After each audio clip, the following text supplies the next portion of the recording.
So today I was bored at work and I saw this cool edit and I posted it on my story to see, let me see if anybody, on my Instagram, anyone who I've ever known since middle school, high school, college, past college, anybody I've ever known wants to talk about the most stacked card. And I'm sorry that I don't know who at the UFC designed this webpage. They got their foreheads cut off. Does anyone on my story, anyone on my Instagram want to talk about UFC 19? Anyone for the biggest card of the year? Not a soul. Not a freaking soul. Not a soul said they're watching the fight tomorrow.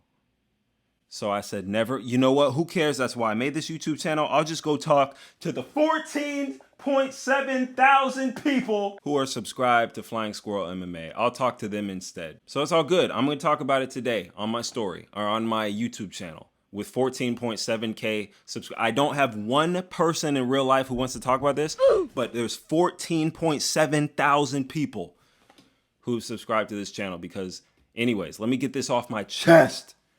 Kaio Sakura is going to starch Tim Elliott. Let's get started with that right there. This is the Texas Roadhouse rolls that we're putting on the table. Kaio Sakura, within one round, he starches Tim Elliott. I don't give a crap, bro. Tim Elliott has not fought a person with an English last name, I don't think, in the last 5 years. And he's gone, 50-50. He's beaten some, lost to some. Kaio Sakura has world-class striking. He's improved his jiu-jitsu after that wake-up call from Alexander Pantoja. I think he's gonna knock him out in the first round. I think this is a setup for Tim Elliott. They're like, let's just go ahead and sacrifice Tim Elliott so we can get some buzz on Kaio Sakura again. Maybe give him a title shot again. Now let's move on. Cannonier versus MVP. Now, Cannonier just had that amazing win against RoboCop the other day, where it looked like it wasn't the other day. It was like 6 months ago. Huh? It looked like he was about to lose, and he just pulled it out of nowhere. That's how I am at my work day. First 6 hours of the day, doing nothing. Last 2 hours of the day, lock in, get everything done, and then head home. Happy Friday to me. That's how Cannonier won his last fight. I don't know if he'll be able to do that to Michael Venom Page. I think Michael Venom Page is too hard to get a hold of. He's too hard to hit. And what the heck? Did you guys see that face off? He looks like he's like 5 inches taller than Cannonier. Literally. I mean, well, he's 4 inches taller than Cannonier. I don't know why I thought Cannonier was like at least 6 feet tall. I'm taller than Cannonier. But yeah, Michael Venom Page, I think he's I'm too quick for you. He's way too quick, way too evasive, way too elusive. And I feel like Cannonier is, unfortunately, on kind of a decline in his career. Michael Venom Page has been kind of a slow increase, like a slow. He lost to Ian Gary. He schooled Shara Bullet. I think he's going to handle Cannonier pretty well. I see him winning this by decision, slippery decision.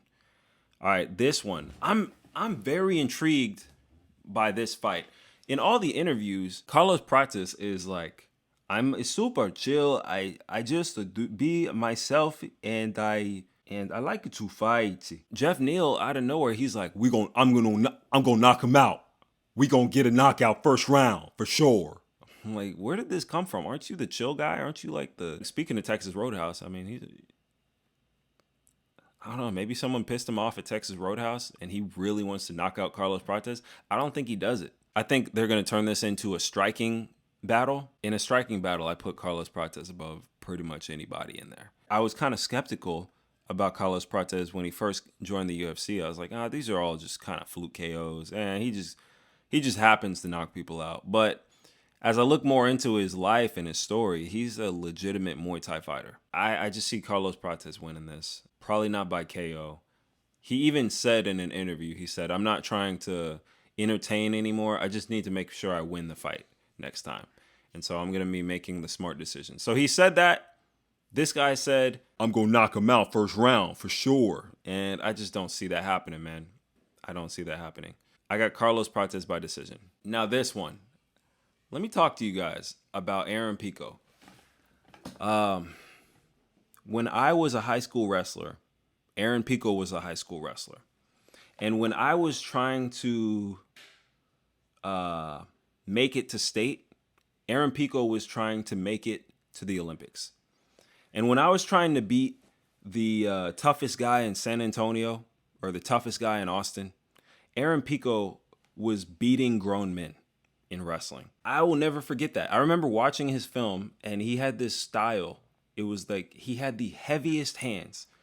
And you would think for a high school kid, he'd be like, oh, you know, he would use technique and he would use speed. He did have technique and speed, but he would wrestle grown men and like use his strength and beat them. He'd wrestle college athletes and like bully them. And when he got into Bellator, he kind of had the same style, but it was like a overly aggressive way of throwing strikes. And that worked in Bellator because, I mean, half the guys at Bellator literally worked at Red Lobster. You know, they work at Red Lobster, they get off work, and they run 3 miles, make weight, and then they go and, congratulations, you're fighting Aaron Pico tonight. And then Aaron Pico body shot KOs him and bounces him off the cage. I saw a clip where Aaron Pico twisted a guy's head. It looked like his head spun around like The Exorcist. Okay? So Aaron Pico, he is a world. Guys, coming from a wrestler, Aaron Pico is a world-class wrestler, like on the level of Bo Nickel. That is how good Aaron Pico is in the wrestling world. In the MMA world, he was ranked 4 at the highest in Bellator. Lerone Murphy, I think, what is he ranked, number 8 now in the UFC? I think Aaron Pico is going to beat Lerone Murphy.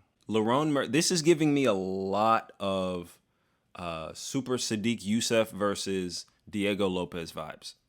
That's what this is giving me. Where when you watch Lerone Murphy, he stands there, he looks really buff, and I'm just a consummate athlete. I'm a complete fighter, and I just stand here and I have complete defense. And when I do my punches, they can't break me guard. And I stand here and you just can't compete. I stay ready. That's how he's like. He just stand like, and he likes to not get hit, but he's slower. If you watch both of their highlights, Lerone Murphy is slower than Aaron Pico. Aaron Pico is sloppier than Lerone Murphy, though. So this could turn into a snooze fest like Josh Emmett and Lerone Murphy. It could turn into that. But Aaron Pico, I think, second reason, he has so much fuel. He's been waiting to be in the UFC since he was 18, 19 years old. And now he's like 28, 29 years old. He's been waiting for this moment his whole life. He did seem very nervous. But I think he's going to come out there differently than Pitbull did, differently than... What's the guy's name? There's Pitbull and there's the other guy. Chappie Mix, Chappie Lips. He's going to come out there differently than Chappie Mix because those guys have already proven themselves. They've already gotten the belt, yada, yada. They're just here for the check and the exposure. Aaron Pico still has a lot to prove, and this is like he's young. Like he's still on the come up. I think he comes out there like Michael Chandler, Dan Hooker, and I think he knocks out Lerone Murphy. I think he catches him with an uppercut. And when he catches him with this uppercut, guys, you better come back to my page and say, wow, this aged like wine, Flying Squirrel. Please? Can I at least get that? Because I know everyone's upset at Aaron Pico for being the industry plant. You guys don't realize how good he was in wrestling. Granted, in wrestling. But just watch the highlights of Aaron Pico and watch the highlights of Lerone Murphy. That's the most casual thing I could ever say, I know.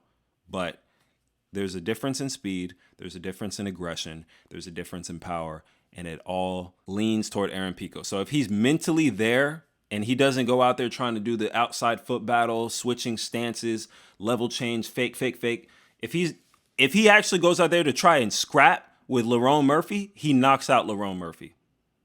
I guarantee you he knocks out Lerone Murphy. If he goes out to scrap. If he goes out there and he's, bouncing around and circling, he's losing. He's losing by decision. That's what Josh Emmett did. Josh Emmett came out there trying to do maybe if I titrate this substance and the solution and the solute and the solvent, that's what Josh Emmett tried to do. He lost. If Josh Emmett just came out there and started scrapping, bro, and said, screw this, man, bite down on the mouthpiece and swing, like how Aaron Pico usually fights, even though half the time he's fighting in Bellator, he's fighting, garbage man. A dude who just got off a garbage shift in Pennsylvania, and then he caught the nearest bus to New Jersey to fight at Bellator. Congratulations. Did you make weight? I don't know. Who cares? You're fighting Lerone Pico. You're fighting Lerone Pico. Put some here. Here's some shorts. He's like, hey, I actually don't train. Too bad. You're fighting Lerone Pico, kid. I know. Lerone Pico, they just took a guy out of a Taekwondo class, in Phoenix, Arizona. They said, hey, how much do you weigh? I don't know, maybe like 146. And then make him puke. Okay, you weigh 145. You're fighting Lerone Pico tonight at Bellator 155. Ladies and gentlemen, we have a main event. That I know that's how his past opponents were. But I really think he knocks out Lerone Murphy. Okay, and so the final fight, Dricus du Plessis versus Khamzat Chimaev. I said it, dude. Oh my gosh, man. I really want Dricus to win. After him getting booed at the press conference, man, how good would that... Oh, man, it would feel so good to see Dricus win, man. Could you imagine how good it would be? So cool if he just defends the takedown. Khamzat Chimaev shoots a double. He gets the back. He takes the back, and it looks like when he fought Usman and he's trying to get a choke. He doesn't get the choke. Dricus loses first round by 10-8. And then the second round, Hamza does that again. He just gets flat, like sprawled on, pancake flat, face in the mat. Could you imagine? And then Dricus just starts wailing on him. Bam, bam, bam. Circles around, takes his back. Bam, bam, bam, bam.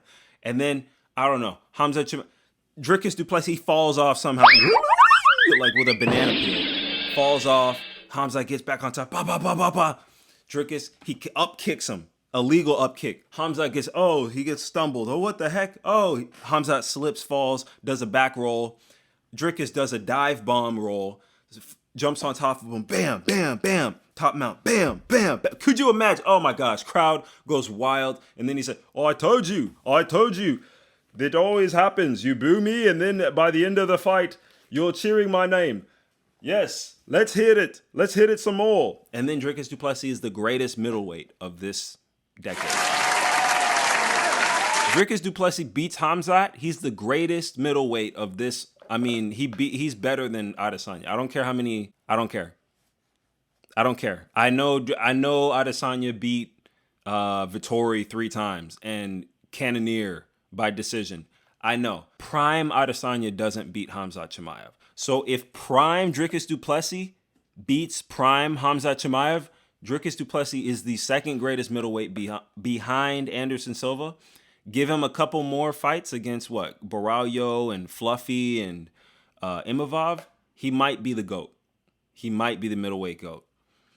That being said, I don't think anyone beats prime Khamzat Chimaev. And so I'm going to have to put my pick with Khamzat Chimaev. Sadly, I really want Dricus to win. I'm a huge fan of Dricus, but I cannot deny that if you're just... It's just something about... Here's what I'll say, and this will be the last thing I say. When a wrestler is really, really good at wrestling, and they use their wrestling, it doesn't matter how good the other guy is. Because wrestling is one of those skills where it just kind of... They call it a wet blanket for a reason. You can put a wet blanket on a bonfire, and the bonfire goes out. That is wrestling. I know some redneck from Bryan, Texas heard that, and they're going...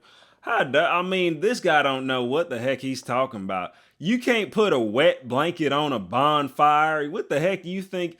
This man ain't... This idiot couldn't tell a turd from a Twix bar talking about you put a wet blanket on a bonfire. Dricus du Plessis, he's going to win this fight. I'm telling you what, man. This flying squirrel, he don't know nothing about that damn thing. We don't even got no flying squirrels in Texas. He's over here talking his mess, talking about he was wrestling in Texas. I remember when he was wrestling in Texas. He wasn't that good. I know he went to state and all that. He wasn't that good, though. He lost that guy up there from Dallas, Bo Nickel. What's his name? Bo. Country people will put like 3 extra vowels in an O. 2-letter word. Bo. Beauxeous. That's how That's how country people pronounce 2-letter words. Bo. He went up there to Dallas, lost that match to that Bo Nickel. I didn't wrestle Bo Nickel. I did not, but got close. Anyways, what are we talking about? So yeah, I got Khamzat probably by second round submission. Unfortunately, I really want Dricus to win this, but it's just inevitable. That is my picks. I'm also trying to up my ratio. Okay, I got to do this because lately my ratio is pretty bad. So I got Asakura by KO. I got Michael Venom Page. Honestly, he could KO Jared Cannonier, but I just have him by. Wow, I feel so basic doing this right now. I'm picking. Am I just picking all the industry Wait, Asakura, Michael Venom Page, Carlos Prates, Aaron Pico, and Hamza Chimaev. I have them all winning by finish. Am I an idiot? I might be dumb. Well, it is what it is, guys. Let me know what you guys think. Thanks for watching. Thank you for being the only human beings in my life who want to talk about MMA. Thank you. I'll see you guys tomorrow. Peace.